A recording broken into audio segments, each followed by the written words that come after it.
You know, seeing this what's been going on in reality, you know, in the real world this week with Baltimore, and before that we saw Ferguson, we saw New York, this week also in Philadelphia. For those who don't know what's going on here in Philadelphia, a number of cops are, they've been found guilty because they're pleading guilty, actually. They're turning themselves in. The fact that they planted evidence on random people so they can justify either shooting or locking them up. That's right. That's what's been going on here in Philadelphia. I want to say this, when you're seeing these type of things happen on TV, all right? And if, like I said, if it's not in your city, you see it up close and personal, you're watching it on TV and you're seeing the reality of things. I don't want to hear the word oppression ever again from one of these social justice whiners, these slacktivists, these Twitter cowards. I don't want to hear it. I don't. And I say this due to the fact that I'm talking about people like Brianna Wu, and people like Anita Sarkeesian, and people like Randy Harper, the very same Randy Harper that quit social justice not too long ago, because she said that earlier. You know, I'm quitting social justice. Let me stop real quick. Let me talk about this, all right? Randy Harper, little girl, and I say this because you are nothing but a middle to high class, spoiled, entitled child who made an algorithm, and all of a sudden, because you've been in GamerGate for what? This whole debacle in what, maybe 4 or 5 months? Maybe? And you're going to quit social justice. Let me tell you something, little girl, okay? Because women have fought for social justice for years and years. Some have even devoted their lives to this. You have been in this for 4 or 5 months tops, and you're quitting. So it tells me that this really is something that you don't really care about. This is something that's trendy. This is something to up your profile.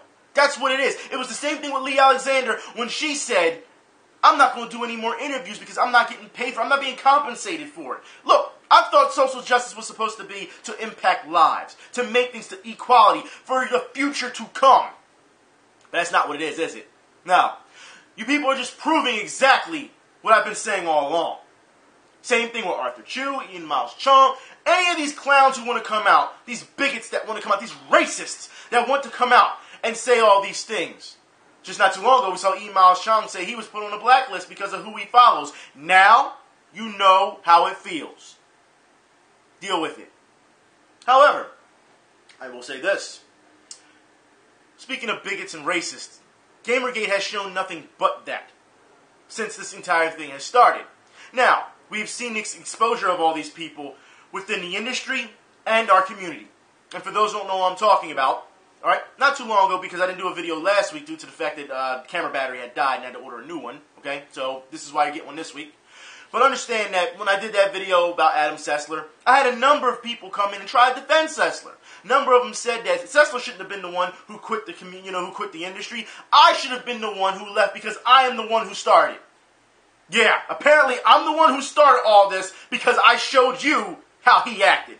I'm the one who's... Okay, all right, whatever. Then you had others who were just come straight out the gate with the race card. You're nothing but an Oreo-looking motherfucker. First off, let's get something straight here, all right? If that's what you have to lead in with, then you officially run out of bullets, all right? You pulled the race card too quick, bruh. But that just goes to show you the hatred that's in. I told you, fanboys, they ruin everything. And these are the same people who say that they're for social justice and they're for equality, but they'll pull that race card out really quick. They're the same people to tell you that you don't exist unless you show photo ID as well. So, let me say this. Our industry and our community has a number of bigotry and racism in it. And the people that we see on the outside looking in say, hey, look, this is what we've said all along. You're displaying what we've said. No matter of our region, no matter of our race, our creed, our gender, it does not matter. People on the outside who do not like video games, who do not like our community, they're saying, hey, look, they're proving exactly what we said. They're nothing but a bunch of foul-mouthed, nasty, mean-spirited people. It doesn't matter on what side of the gate that you're on. Because now, everyone who's pointing fingers and judging, you know what first thing I hear every time I speak, either to a GamerGater or to an anti-GamerGater? I don't care what you have to say. That's what it is. I don't care what you have to say. And then you have people who either shitpost or just try to just literally point out the hypocrisy in what someone is saying.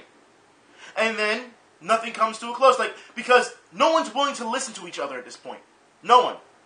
And I have to say that even our, like I said, I've said it before, our community needs to clean itself up if it wants to be taken seriously. But when I say that, you know what I got? I got a number of people saying, no, we don't. We don't have to do anything. Yes, you do. All sides have to grow up. I don't mind the cursing people out and carrying on every once in a while because you know what? There's some people who say absolutely stupid things. I can understand why you would get upset. Like, who the fuck are you? And go off. I can understand that. Why the fuck would you even say something that stupid? I get it. And you'll see some examples today. You will. But you have to understand also that these people, it's not just about whether they believe in social justice or if they're for the community believe that, you know, they don't want censorship. There has to be a point where people have to take responsibility. And neither side is taking responsibility. We see this all the time in the regular news where people say, look, the news influences a lot of people and gets them to believe certain things or the fear of this race or the fear of terrorism and all. And we see it all, do we not? And then we say we want you to be held accountable. And for some reason the media is exempt of that. They can just walk away from that. But in the gaming media, gamers have said, we want you to be held accountable because of the things that you're saying, you're influencing, you're taking money, you're sex for favors and all the other crap that we've seen. And every time we say that, what do they say? They don't have anything for us. They'll sit here and respond with, gamers are dead. They'll respond with, you're nothing but a bunch of white cis male neckbeard shitlords. That's what they say, don't they? They don't actually have an actual response other than to curse you out, which is the most immature thing they can do. For media, for a profession, that's the most immature thing they can do. And those people that follow them think it's okay. Because, like I said, your developers, people in your gaming media, if they act like children, then the people they follow think that type of attitude is okay. Speaking of attitudes, let's get onto it right now. I want to talk about the Calgary Expo. That's right. Now, Calgary Expo, let me get this straight. You take money from people so that they can have space, so they can have a booth, right? No matter who it is, you took the money, right? Okay. Then, this group of people, they decide to go to a SJW panel, and they ask questions. Questions that those SJWs cannot answer. So then, they come up with the excuse that they're being threatening, they're being harmful, they're disrupting everyone. That's what you want to say, which we know is bullshit, because as the Calgary Expo said, we're going to take an article from the Mary Sue, out of all places, the Mary Sue, and take that, which was clearly a joke in their article when they were talking, and you said it was going to be real life, so you banned these women. Most of the people that were running the booth were women, okay? And you kicked them out, because you said that their work, the banners and the shirts that they had up, were hate-filled. That's what you said. People, I want you to explain to me, because I'm going to show you what they had up. I want you to explain to me where there's any hate within these pictures and these photos and these shirts.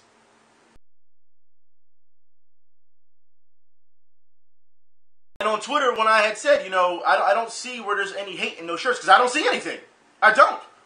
It said GamerGate, you know, down with censorship or whatever, but that was it. I didn't see anything that said anything towards any type of hate. Nothing. All right? However, on Twitter, when I had said, you know, I wanted to thank the Calgary Expo for showing that, you know, GamerGate isn't, you know, some misogynistic hate group, I had some clown who follows Lee Alexander and Brianna Wu and all them. He comes to me and says, you know, you should be ashamed of yourself for saying this. You do have misogynistic women, blah, blah, blah, blah. Just like blacks can be racist. Do you really want to talk to a black person about blacks being racist? Do you really want to walk that line? Do you really want to? You want to cross? You want seriously? I'll draw a line in the sand real quick and say, okay, come get it. And of course, he didn't want to go there. But when I asked him a simple question, I said, I want you to show me some proof of those posters and those shirts. Where is anything on those posters and shirts hate-filled? And when he couldn't show me that, of course, he cursed me out. Then he blocked me. Then we found out this guy uses the block bot and talks shit about people so that he can't confront them anymore. And then went on to say that Randy Harper, on his Twitter, went on to say that Randy Harper, Brianna Wu, Anita Sarkeesian, they're all heroes.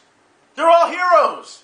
Yes, because clearly they've sacrificed their lives for the better of humankind, right? They're heroes. Heroes. However, I will say this.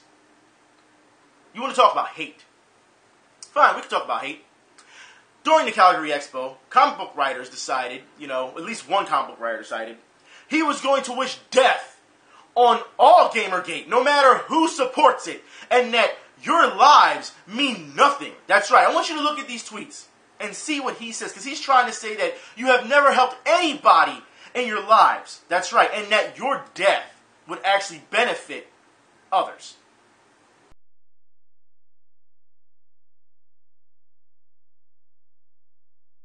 So let me get this straight. All right? I want to read this. It says, every GamerGator will die.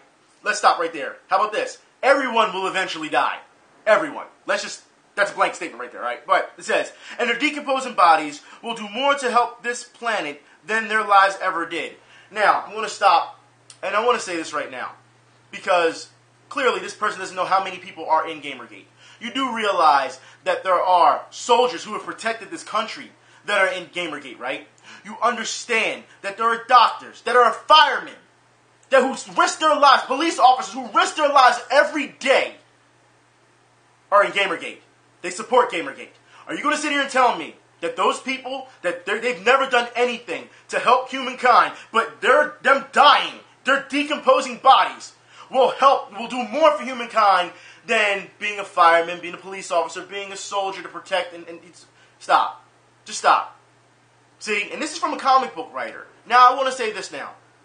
For a person who sits here and says that they're for social justice, and they're for equality, and that GamerGate is bad because all they do is push hate, and they send death threats and things of that nature, you do realize you're wishing death on people. You understand that, right? You are sitting here saying that you cannot wait for people to die.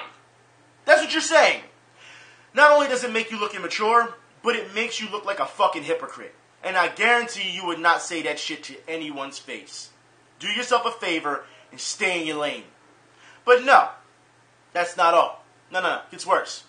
Within everything that's happened, as we know not too long ago, a transgender developer committed suicide, which is really sad to see. However, it took some piece of shit to try and take this tragedy, because we've seen it before, take this tragedy and try to blame it on GamerGate.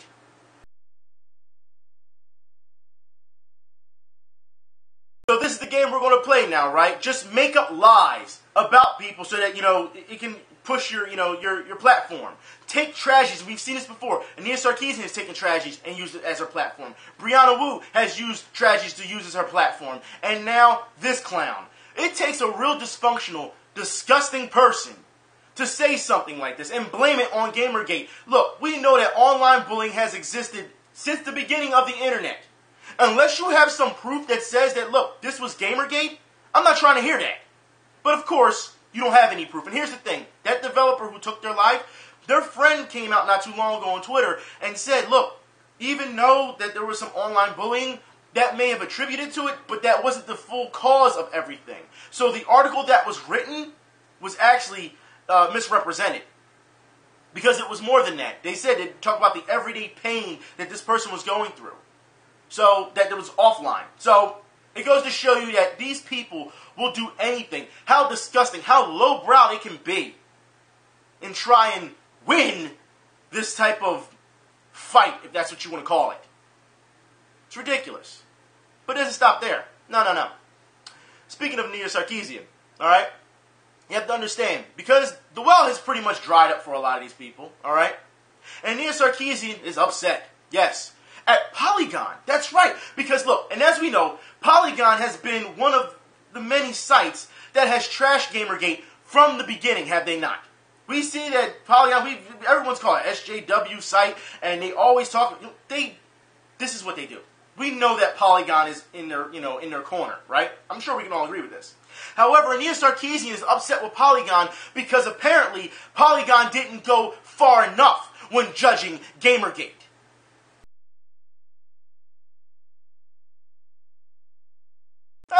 They're devouring each other. I like to see this, and I say this due to the fact that you have to understand. This goes to show you that, once again, Anita Sarkeesian, if you don't do anything to her liking, or if it's not extreme enough, then she's going to bag on you. Polygon has been there from the beginning for her. And yet, that's how she treats them, calls them cowardly. You know what? She would know what cowardly is, wouldn't she? She'd be able to recognize that due to the fact that she's the one who backed out of a debate from Miss Summers. What was her response? I'm going to spearhead an auto-tune song of her. That was her response. Not a real response, doesn't want to get into a debate, won't go anywhere without the Justice League on her 6. You've got to be kidding me. If you're going to sit here and play this role and then call someone else a coward, that's unreal. You're SJWs, you don't want to debate with anybody, you sure as hell don't want to play games with anybody because we keep calling you on that. You know what? We'll talk about that in a minute. But it just goes to show you that within all of this, alright, when it comes to Anita Sarkeesian, I don't understand, like, it still bothers me, I still think about how someone so ignorant, someone so bigoted, someone who's clearly in this for the money, and I mean, it's right in your face, it's slapping in your face, how does she still have followers? Are people really just blindly believing? I understand a lot of people are saying, well, it's a cult, and you've seen the stage setups and all that. Yeah, because that's part of her telemarketing scam that she learned from. I get it, all right? I'm sorry, not telemarketing. You might as well call it telemarketing. Teleseminar scam. We've seen those videos already. So she's just using all of those things that she's learned and packaging it. We know this, all right? But you have to ask yourself, how far will these supporters go? Because you can't just blame Anita. You got to look at the people who enable her. You also got to look at the community who had backlash against her, because you have to realize that when this all started against Anita Sarkeesian, we're not even talking GamerGate. We're talking Anita herself and her videos. No one gave a damn about her movie reviews, did they? Nobody did, no. It wasn't until she picked on video games and gamers just got really reactionary and just went after her. And because you had trolls from the beginning, trolls to tell her, get back in the kitchen and all this other stuff, she took that and said, look, I'm a victim. You made her what she is today. That's what you did. And now she makes, what, 6 figures off of victimhood? That's what she did.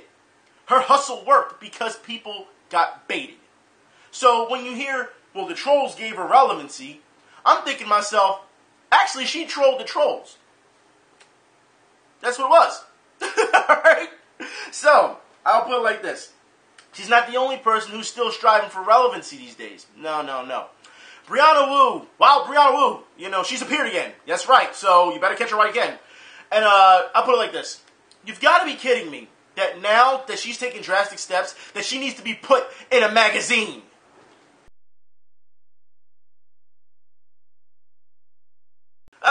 Ink Magazine, the very same Ink Magazine that only caters to a specific demographic that doesn't care about social justice, and that demographic doesn't need any help in oppression. Now, does it? No, it doesn't.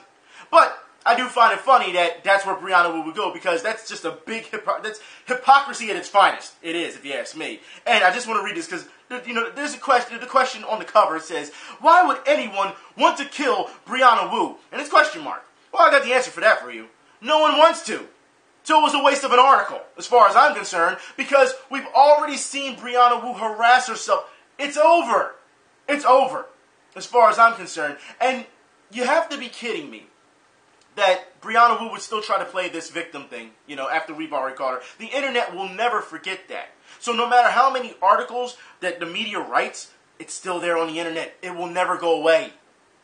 There's the proof. If some of these places, and I'm sure they've all been connected because that's what it is. Every time you go to one of these articles and you find out it was a friend of yours, or a friend of yours wrote something for another person like Anita or whoever, guess what? You're proving GamerGate right. You understand that, right? If they say ethics in journalism and then you go get your friend to go write an article for said person positively, ethics in journalism, stupid! But, it's alright. It's alright. Because the more they keep doing this, the worse they make themselves look. And for those who don't know what happened not too long ago, Brianna Wu had her own panel. And first of all, why did Brianna Wu have her own panel anyway? I'm trying to figure this out, alright? However, as we know, Ralph Retort, he went to, to go cover it. And Brianna Wu had him kicked out simply because he took a picture of her without her permission.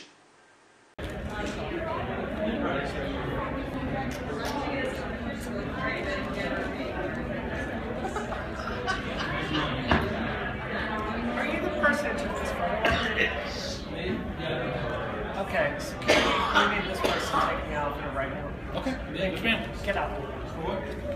Did I break a rule? Just leave this call, or? Yeah, just leave it. You're not leaving the convention. Just this? Okay, yes. That's fine. Thank you.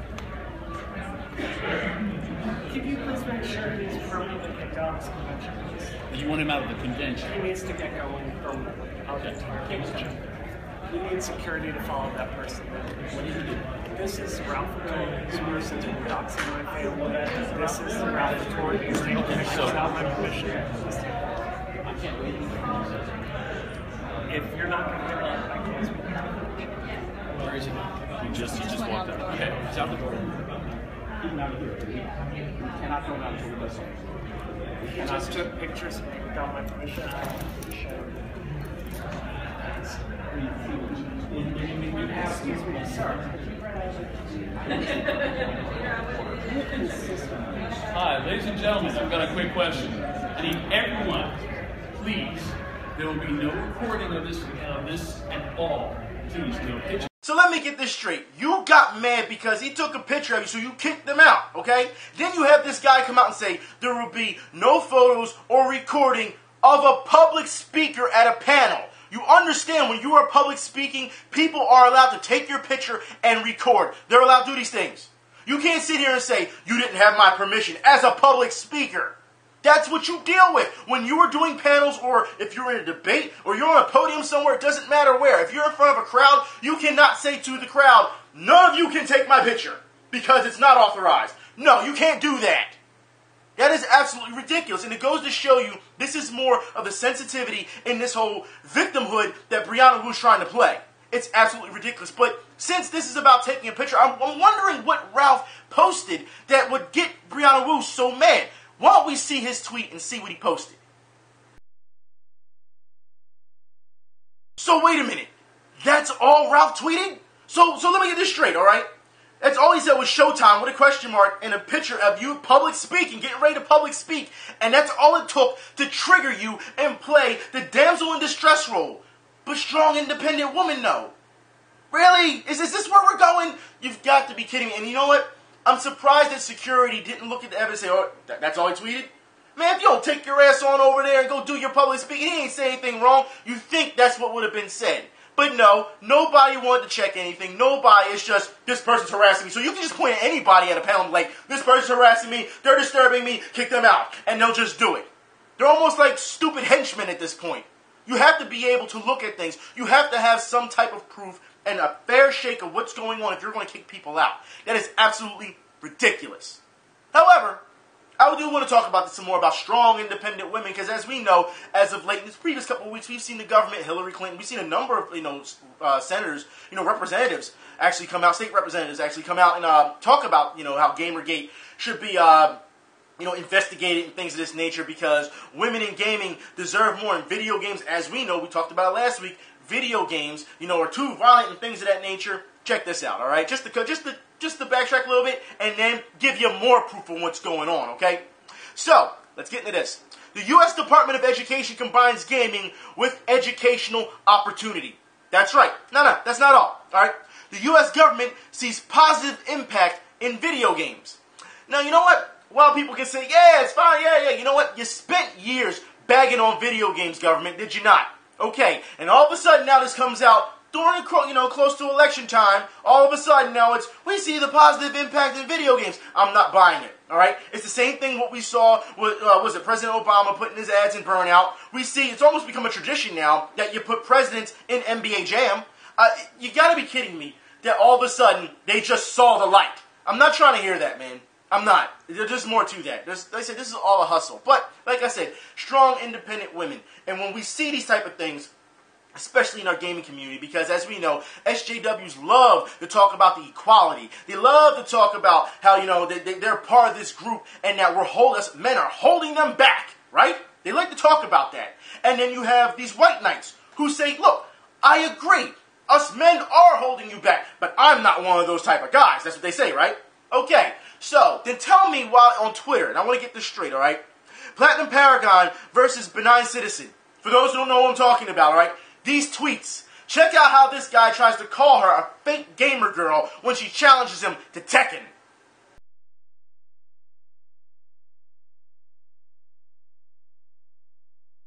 It's one thing I love is when people hang themselves, because I'm going to stop right there. This guy said he is fucking awesome at Tekken. Tekken players, holla at him. Go bury him, as far as I'm concerned. What don't people understand? I just talked about this to a person on Monday who said that, online challenges, like in fighting games, are unnecessary. Yeah, that's what they said. Challenges in fighting games are unnecessary.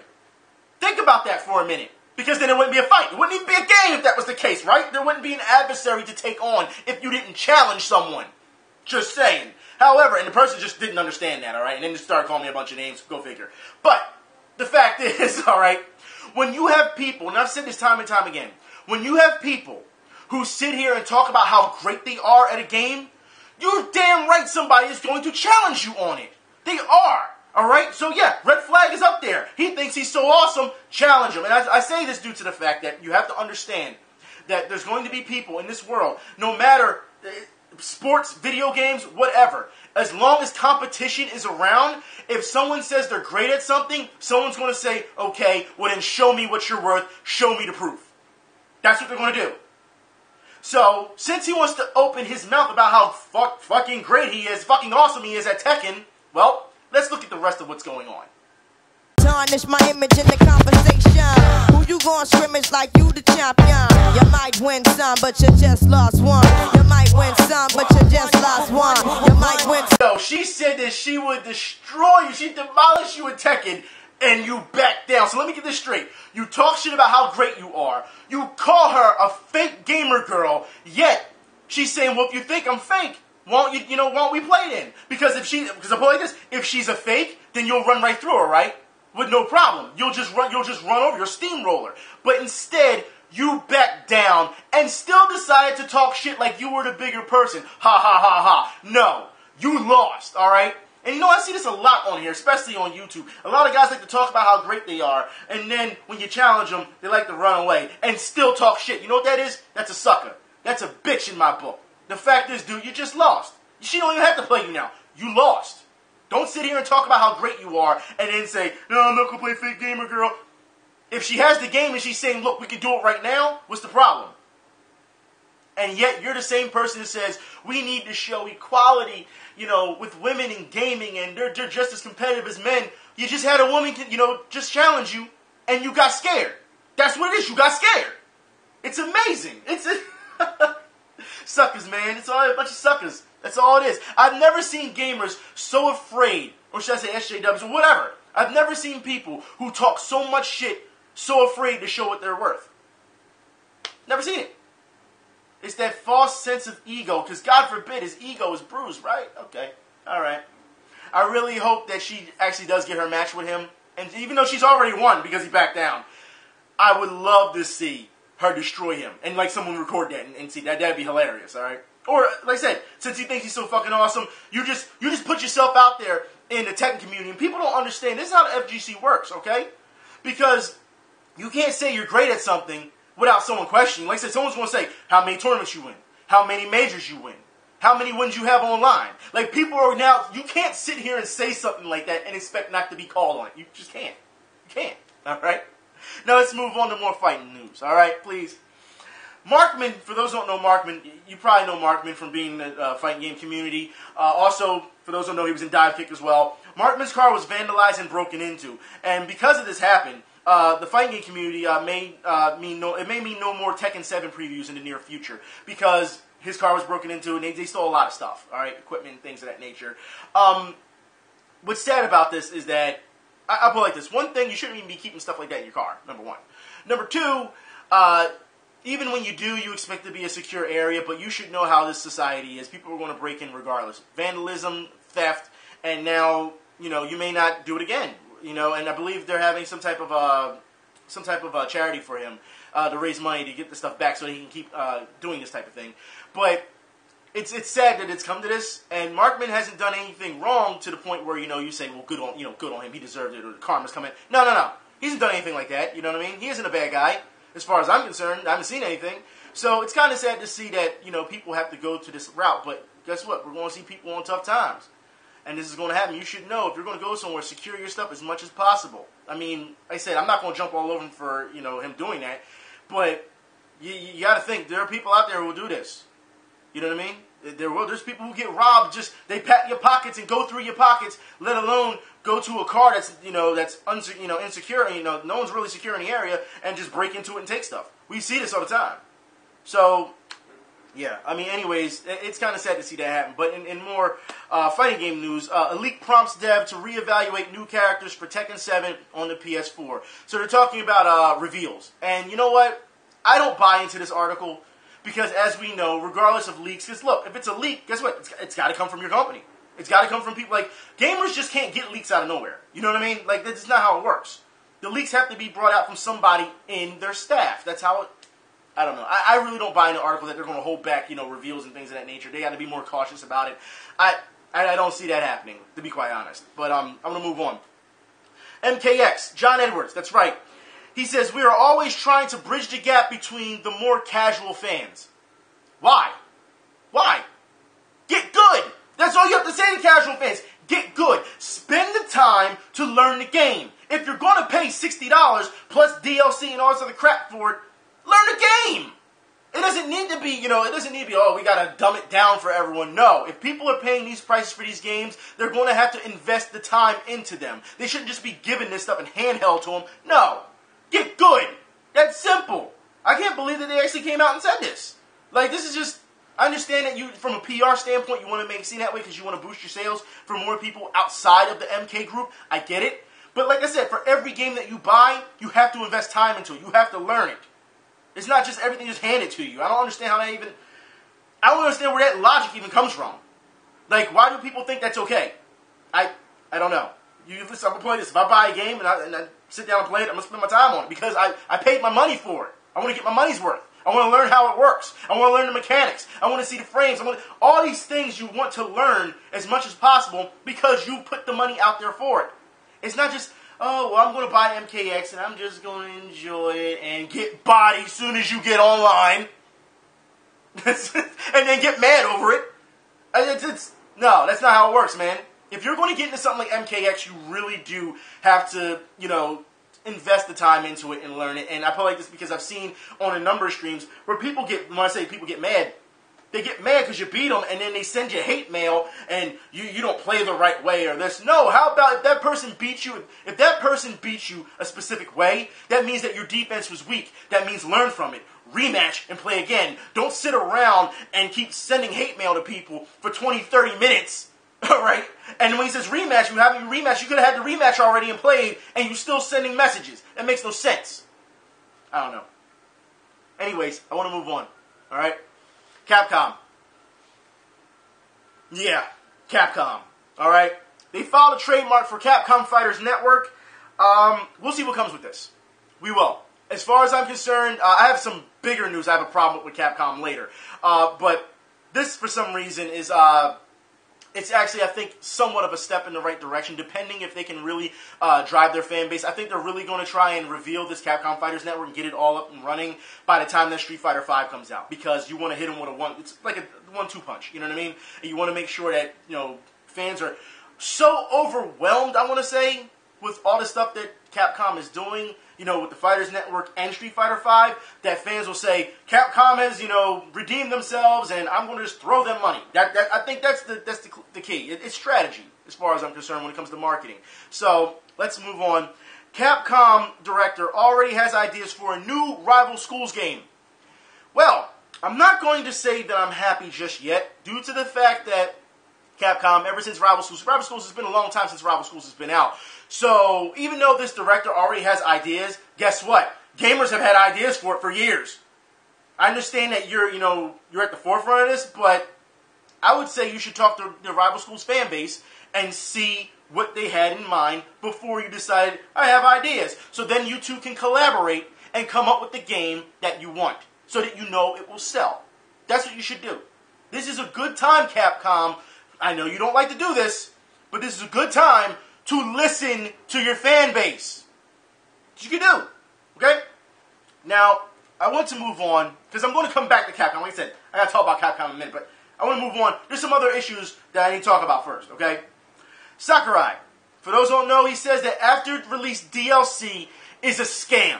That's what he says. And we've been talking about this for how long? And he says he's talking about more of holding back assets and features. And it is a scam. We've been talking about this for years. And finally, someone like Sakurai has come out and said something. But here's the thing.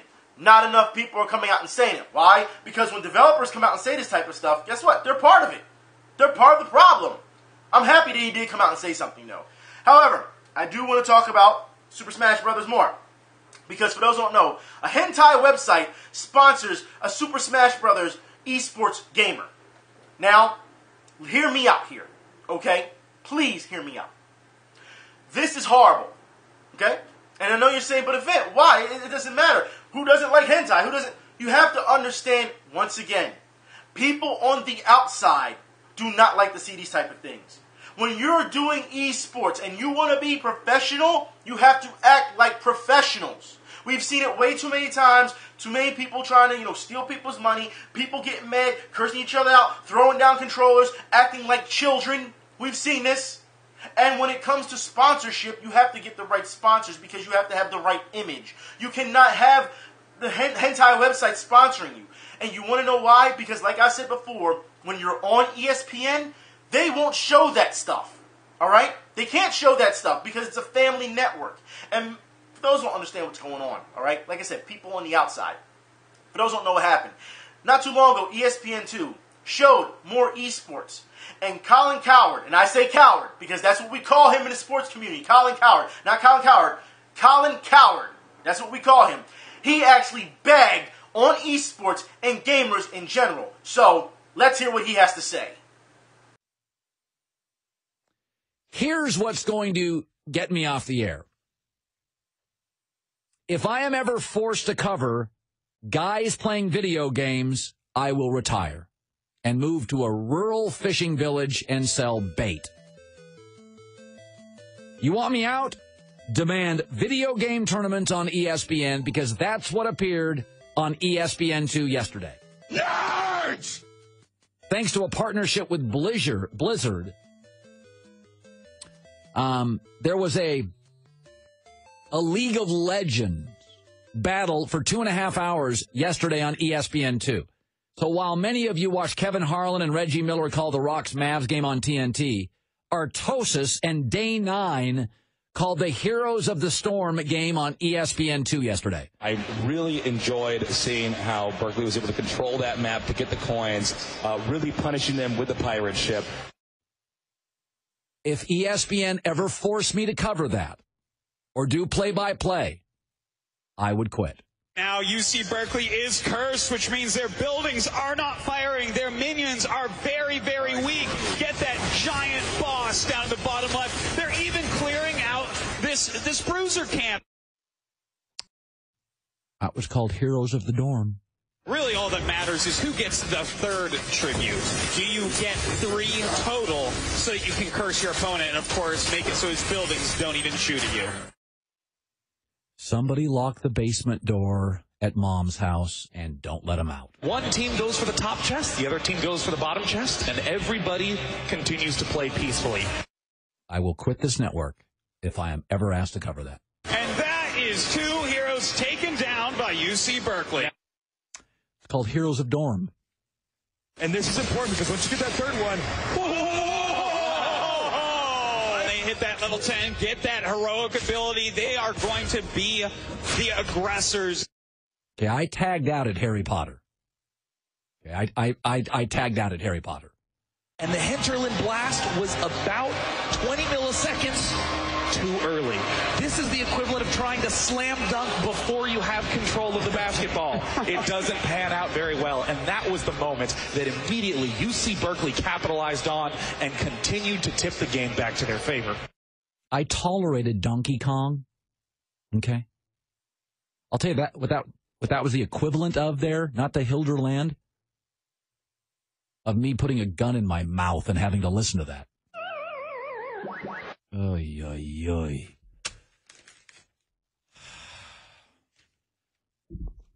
Unbelievable.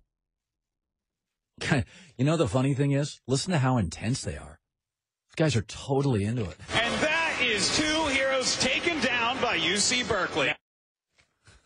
Look, gamers, I tried to tell you before, and you jumped all over me for it. I told you before that the sports community does not recognize gaming as a sport. They don't, all right? You have to understand that.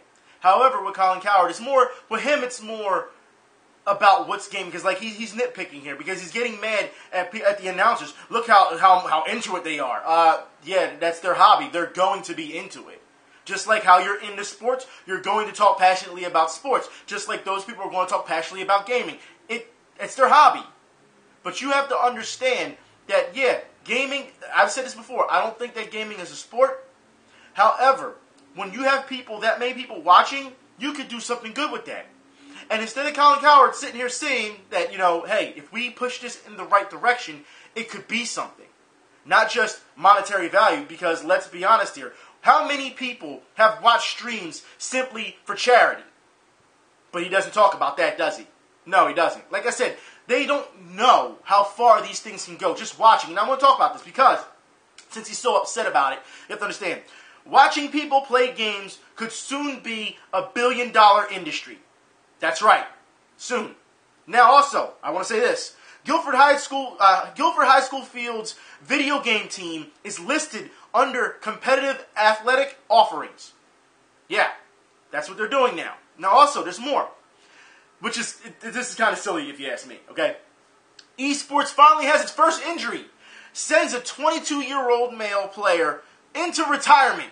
His wrist can't take it anymore. And believe it or not, this guy's been through worse. All right, because he endured a collapsed lung in 2014. So his wrist can't take anymore. Now, this is where you're going to have a lot of guys in sports say, that's a bunch of bullshit. All right, not his collapsed lung, because that's a serious issue. But his wrist can't take anymore, because he talks about the carpal tunnel problems and things of that nature. You understand that athletes break arms, break legs, break wrists. You ever see football players where the finger, because of the way they played, their finger is still, Brian Baldinger, his finger is like bent like that? Like, yeah, and it still looks like that. You have to understand that when athletes get injuries, they play through it, they fight through it. This guy's saying that his wrist is hurting him so much, there's things that you can do that would, prevent that. But, you know what I mean? This is what I mean. This is when you see sports figures, athletes who train, all right, as opposed to gamers who aren't physically training, because you have to stay on the up and up with your body. If you can train your body and still do this esports thing, you'll be fine. You'll be absolutely fine. But this is what I mean. This is how people are going to see you every time. They're not going to give you the credit you feel you deserve. I'm saying that now. And you also have to understand, while you still have gamers that are in this esports thing, not acting like adults or professionals, and they're acting like children, all you do is hinder your own progress. That's what happens. So it just goes to show you, if you do want this to be bigger, you do have to evolve. You do need a governing body. You do need people who can get the right sponsors to come in. You just don't take anything just because it's the quick cash. It's not how it works. I would have thought by now that esports players would have, like I said before, unionize and get yourself some stuff, because you keep hearing about how these players, they're sponsored, but they still got to pay their way for flights, and they can't, some of the sponsors don't even give them enough money. You have to have a legit contract. You have to. But if that's the case, you also have to abide by specific rules. Just like how athletes, if they act up, guess what? They're either going to be fined, they're going to be suspended, they're going to be kicked out the league depending on what they do. It's something that you don't have still in video games when it comes to esports. If you're going to model yourselves sports, if you're going to model yourself that, then guess what? You have to look at all the dealings that they do in order to keep sports afloat and to keep people in check. Now, I know a lot of people are going to bring up, athletes always mess up all the time, and they get second, third chances. Yeah, but guess what? So is a lot of places. A lot of the fighting game community right now is saying, yeah, they're bagging on League of Legends, but you know what? They wouldn't be saying the same thing if it was Street Fighter or King of Fighters or Mortal Kombat or Tekken. You know what they would say to that? If you want to see fighting, watch MMA. Watch boxing. Watch the World Series of MMA. Watch all the karate competitions, things of that nature. That's what they would say to you. So you have to understand, it is a long road. It's a very steep uphill that you're going to have to climb if you want this to be legit. But you have to carry yourselves the right way. And if you don't do that, then it's never going to happen. I know a lot of people don't like to hear that. And I know a lot of people say, well, it is happening. Look at all the numbers, blah, blah, blah. You do realize that you shouldn't be satisfied with those numbers, right?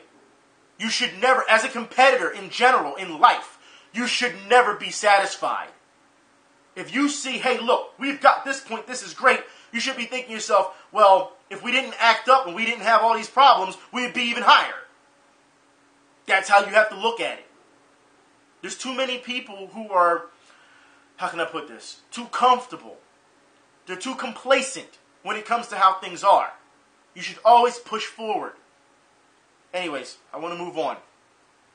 I want to talk about Konami. That's right. We all know that Konami has now canceled Silent Hills, which makes no sense. Konami, all you had to do was keep Kojima there. And I'm not saying he has to be on your staff. I'm saying you could have licensed Kojima as an independent and had him do, Silent Hills. You could have still did that. You could have. He didn't have to be part of your little group anymore. He could have went and ventured on his own. He has his own company, but you still could have, had him under contract as an independent, and that, you were giving him Silent Hills to work on that specific game. You didn't do that. Instead, you're deciding to pull, was it the demo on the 29th, I believe? Today's 29th, isn't it? Something like that. My dates are mixed up. It doesn't matter. You're pulling the demo, and the game is done. Which makes no sense. You just screwed Silent Hill fans. And I'm trying to think to myself, Konami, what have you done for Konami fans in a long time? Because all you were banking on was Metal Gear. That's what you were banking on. Now that pretty much Metal Gear is pretty much gone the way of the Dodo Bird, which is fine, what do you got left? You haven't given us a legit Castlevania, and I'm not trying to hear Lords of Shadow. I'm not trying to hear that. Alright? We're talking a hardcore Castlevania game. 2D. We're still waiting for Contra. Nothing, huh? Like, there's just too many games you can name that Konami has. Once again, they have the same problem that Capcom has and Sega has and all. Like I said, these legendary companies have so many IPs just stashed away in a closet that they still won't give you. I don't understand it, man. I don't. However, with that, Konami has delisted itself from the New York Stock Exchange. It's crazy. It's absolutely crazy. Like, what? Oh, my God. I guess you're delisting yourself due to the fact that you don't want to see the stock drop. You don't want the shareholders to go nuts. And I'm sure there's a lot at play when you delist yourself from the stock exchange. There's a lot at play. Way too many factors. Also, speaking of stocks, all right, the outline for how GameStop plans on selling retro games and systems. I'll put the link in the info bar for you. Like I said, this is a follow-up from last week. All right, what they're expecting to do. Okay. Also, GameStop is aiming to raise $500,000 for a Make-A-Wish Foundation. GameStop, we already know that you have a lot of money. And I understand that you want to raise money. I'm fine with that. But the way you're going about it is primitive. You know what they're doing? They're doing just like back in the day, old school back in the day. They're going to put cups or cans, donation cups, at the counter. And say, hey, do you mind putting $1 in? That's what they're doing. GameStop, get with the times. You could easily have a stream, have a competition, bring gamers together to show that they give a damn through gaming and stream it and then do donations that way. You could easily do that. So many of us do it. And yet, you're a big-time company and you still haven't caught on. You're actually hurting your own progress. So for everything that you've gotten so far from this, you've received so far, you could have had more. This is what I mean about being complacent, people. Never get complacent. Never. Always think of something new. Always stay on the up and up. Always see how you can improve. Company's not doing that, though. Like I said, I don't want to bag on them for doing something that's really positive, for the Make-A-Wish Foundation. But you just go about the wrong way, don't you? It's just, I don't know, man. Out of date. That's what you are. That's what you are. You've always been that way, GameStop, Trade in my game for X amount of dollars, raise the price. And then you're going to have some idiot that says, oh, I'm going to buy a used for $5 less. Whatever. Let's just keep going, all right?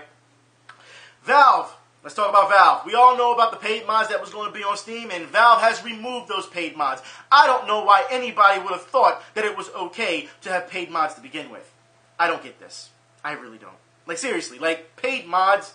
Are you serious? People in the PC community make mods for fun, to expand your experience on the game, all right? Now you're going to have people who could just duplicate the mod and say, hey, I want you to pay me for this. And then we all know how that would have went. This is just, it's absolutely horrible. But I'm happy that they decided, hey, look, We're just going to get rid of it because they tried to take a portion of it. Nah, man, I'm not trying to hear that. They got rid of it because they listened to fan backlash. You know what? Valve, even though every once in a while they try to slip something under the rug, fans catch it and they say, you know what? Nope, we're not going to do it. We don't want to hurt, our relationship with the fans. Even though you're tempted, still. Also, in more Steam news, Steam limits users who haven't spent $5 to prevent spam and phishing. And I understand this because, let's be honest here, if you're going to buy a game on Steam, 9 times out of 10, you're going to pay more than $5 anyway. Or you're going to buy a number of games, it's going to be over $5. It's only a one-time thing, and it's to prevent, spam and phishing. If you don't do that, then they're going to limit you to things that you can do feature-wise in Steam. That's all it is. But more likely, if you get Steam, you're going to pay for games anyway. It's going to be over $5 once, so, hey, it's not that big of a deal. But I understand what they're doing. Anyways, I do want to move on, and I need to talk about Star Wars. Yeah, Star Wars. For those who don't know, Star Wars Battlefront. That's right, the one that's coming out soon. The one that's going to be a piece of shit. Yeah, I said it. Because check this out. Star Wars Battlefront won't feel or play like Battlefield, producer says. I don't believe that one bit, okay? I don't. However, you have to understand the reason I'm saying this is a piece of shit is because they are gimping you of the features that you had in the old PS2 version of Battlefront. Matter of fact, the PC version, you know what? Let's look at the chart of the things that you can get, that you will be receiving in this generation, as opposed to last generation. I shouldn't say even last generation, I should say 2 generations ago.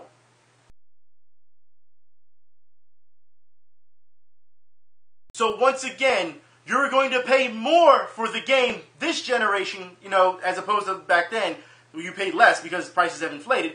You're going to pay more for less features.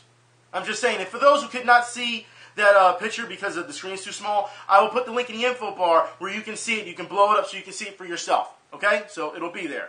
Now I want to move on. I want to talk about, I want to come back to Capcom, and I'm going to come back to Capcom. Capcom!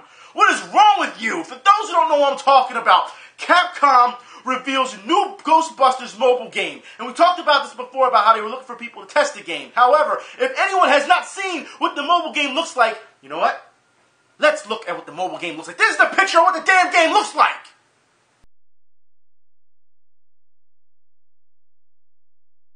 When I think of Ghostbusters, I don't think it'd be Jeweled or Candy Crush. You understand that those games are just knockoffs anyway. Let's be honest here. When it comes to matching colors and things of that nature, the granddaddy of them all is still Bust a Move.